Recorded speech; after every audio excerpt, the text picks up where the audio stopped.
معاذ ابن جبل کہتے ہیں کہ ایک روز رسول اللہ صلی اللہ علیہ وآلہ وسلم ہمیں نماز فجر پڑھانے کے لیے تشریف نہ لائے، قریب تھا کہ ہم سورج کے طلوع ہونے کا مشاہدہ کر لیتے، یعنی بالکل سورج طلوع ہونے کے قریب تھا۔ پھر آپ صلی اللہ علیہ وآلہ وسلم بہت تیزی سے تشریف لائے، چنانچہ نماز کے لیے اقامت کہی گئی اور نبی علیہ السلام نے بڑی مختصر سی نماز فجر پڑھائی۔ جب آپ صلی اللہ علیہ وآلہ وسلم نے سلام پھیرا تو بآواز بلند فرمایا، اپنی جگہوں پر ایسے ہی بیٹھے رہو۔ پھر آپ صلی اللہ علیہ وآلہ وسلم نے ہماری طرف متوجہ ہو کر فرمایا، میں ابھی تمہیں بتاتا ہوں کہ میں تمہیں نماز پڑھانے کے لیے کیوں نہیں آیا، یعنی میں اتنا لیٹ کیوں آیا، اس کی ریزن بتاتا ہوں۔ میں رات کو بیدار ہوا، وضو کیا، جس قدر مقدر میں تھا میں نے نماز پڑھی، مجھے نماز میں اونگ آنے لگی، حتیٰ کہ وہ مجھ پر غالب آ گئی، تب میں نے اپنے رب کو بہترین صورت میں دیکھا، خواب کے اندر۔ کائنات میں ایک ہی ہستی ہے جس نے اللہ کو دیکھا ہے، وہ نبی علیہ السلام ہے، اور وہ بھی خواب میں۔ ہاں، جنت میں سب لوگ دیکھیں گے لائیو انشاءاللہ، جیسا کہ اس کی شان کے لائق ہے۔ تو کہتے ہیں میں نے اپنے رب کو بہترین صورت میں دیکھا، چنانچہ میرے رب نے مجھ سے فرمایا، محمد صلی اللہ علیہ وسلم۔ میں نے عرض کیا، میرے رب میں حاضر ہوں۔ فرمایا، فرشتے کس چیز کے بارے میں بحث و مباحثہ کر رہے ہیں؟ میں نے عرض کیا، میں نہیں جانتا۔ یعنی خواب میں انہوں نے دیکھا کہ فرشتے کو آپس میں گفتگو کر رہے ہیں، لیکن نبی اسلام کو آواز نہیں آ رہی تھی، صرف ان کی آپس میں بحث و تکرار نظر آ رہی تھی۔ تو کہتے ہیں میں نے کہا، یا اللہ میں نہیں جانتا۔ اللہ تعالیٰ نے 3 مرتبہ ایسے ہی فرمایا۔ پھر آپ صلی اللہ علیہ وآلہ وسلم نے فرمایا، میں نے اپنے رب کو دیکھا کہ اس نے اپنا ہاتھ میرے کندھوں کے درمیان رکھا، حتیٰ کہ میں نے اس کے انگلیوں کے پوروں کی ٹھنڈک اپنے قلب اور سینے میں محسوس کی۔ یعنی یہ ہاتھ جیسا کہ اس کی شان کے لائق ہے، دونوں شانوں کے درمیان رکھا تو میں نے اپنے سینے میں اپنے رب کے ہاتھ کی ٹھنڈک محسوس کی، اور میرے سامنے ہر چیز واضح ہو گئی اور میں نے پہچان لیا۔ یعنی وہ جو فرشتوں والا معاملہ تھا، وہ غیبی خبر اللہ تعالیٰ نے ٹرانسفر کر دی۔ پھر اب اللہ تعالیٰ نے دوبارہ پوچھا، محمد، میں نے عرض کیا، میرے رب میں حاضر ہوں۔ فرمایا، مقرب فرشتے کس چیز کے بارے میں بحث کر رہے تھے؟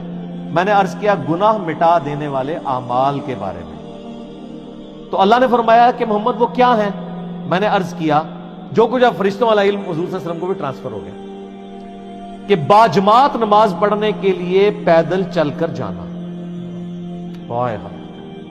یہ گناہ مٹا دینے والے اعمال ہیں، جو سورۃ الانعام میں سورہ طٰہٰ کے اندر آتا ہے نا کہ جو گناہ ہیں وہ نیکیاں جو ہیں گناہوں کو مٹا دیتی ہیں۔ تو یہ سورہ ہود کے اندر نیکیاں گناہوں کو مٹا دیتی ہیں۔ تو وہ کون سی نیکیاں ہیں؟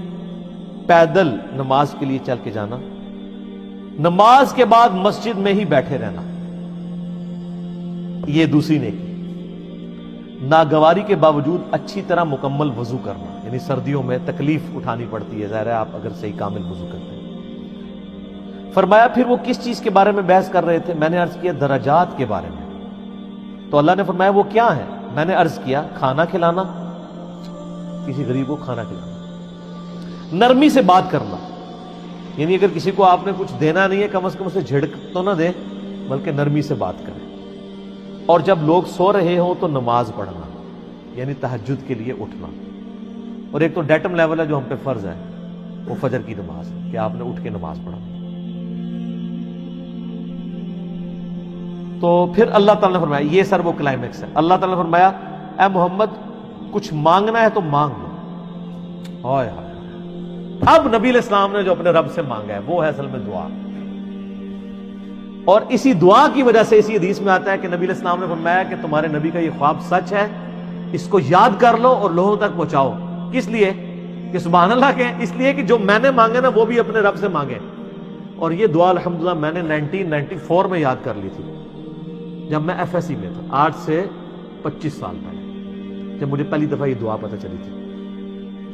اللہم انی اسألک فعل الخیرات وترک المنکرات وحب المساکین وان تغفر لی وترحمنی واذا اردت فتنة فی قوم فتوفنی غیر مفتون واسألک حبک وحب من یحبک وحب عمل یقربنی الی حبک۔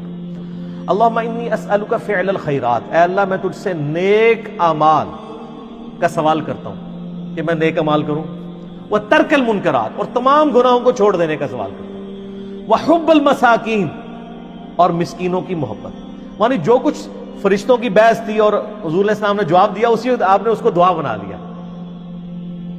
وَأَن تَغْفِرَ لِي وَتَرْحَمَنِي, اور یہ کہ تو مجھے بخش دے اور مجھ پہ رحم فرما. وَإِذَا أَرَدْتَ فِتْنَةَ فِي قَوْمٍ فَتَوَفَّنِي غَيْرَ مَفْتُونٍ, اور اگر تو کسی قوم کو فتنے میں مبتلا کرنے کا ارادہ کرے تو یا اللہ مجھے فتنے سے بچا لے. لوگ تو کہتے ہیں نا جی وہ اللہ تعالیٰ سے یہ دعا نہیں کرنی چاہیے, اللہ تعالیٰ سے کہنا چاہیے صبر مانگنا چاہیے. نہ, اللہ تعالیٰ سے پہلی دعا یہ کرنی چاہیے کہ اللہ تعالیٰ ہمیں فتنے میں مبتلا ہی نہ کر. اور اگر تو نے میری ڈیسٹنی میں لازمی رکھا ہے اس آیت کے تحت کہ وَلَنَبْلُوَنَّكُمْ بِشَيْءٍ مِّنَ الْخَوْفِ, تو پھر اگر مجھے یہ کرنا چاہتا ہے تو پھر مجھے ثابت کرنا. پہلی دعا یہ ہے وَإِذَا أَرَدْتَ فِتْنَةَ فِي قَوْمٍ فَتَوَفَّنِي غَيْرَ مَفْتُونٍ, اے اللہ مجھے فتنوں سے بچانا. اللہم انی اسألک حبک, اے اللہ میں تجھ سے تیری محبت کا سوال کرتا ہوں. وحب من یحبک, اور میں ہر اس شخص کی محبت تجھ سے مانگتا ہوں جس سے تو محبت کرتا ہے, یعنی سارے انبیاء کی محبت, اہل بیت کی, صحابہ کی, نیک لوگوں کی. اللہم انی اسألک حبک وحب من یحبک وحب عملی یقربنی الی حبک, اور میں اللہ ہر اس عمل کی محبت تجھ سے مانگتا ہوں جو مجھے تیرا قرب عطا کر دے. یعنی میرا ہر عمل ایسا ہو کہ جو مجھے تیرے قریب کر. ایک تو وہ دعا ہے نا ابو داؤد کے اندر سنن نسائی میں کہ معاذ ابن جبل ہی کو نبی علیہ السلام فرمایا تھا اے معاذ میں تجھ سے محبت کرتا ہوں. ان کا یا رسول اللہ میں بھی کرتا ہوں. تو فرمایا معاذ یہ دعا کبھی نہ چھوڑنا, ربی اعنی علی ذکرک و شکرک و حسن عبادتک. یہ وہی دعا ہے, اے اللہ میں تیری مدد چاہتا ہوں تیرا ذکر کرنے پر, شکر ادا کرنے پر, اور اچھے طریقے سے عبادت کرنے پر. اور نسائی میں الفاظ ہیں اللہم کے ساتھ, یہ دونوں الفاظ تھے, ربی اعنی اور اللہم اعنی, دونوں الفاظ سنت سے ساتھ. تو یہ دعا کی. پھر نبی علیہ السلام نے فرمایا یہ خواب حق ہے, اسے یاد کر لو اور دوسروں کو بھی بتایا کرو. لو جی میں نے تو اس سنت پہ کئی دفعہ عمل کیا, آج پھر عمل کر لیا ہے, دوسروں تک یہ بات پہنچائیے.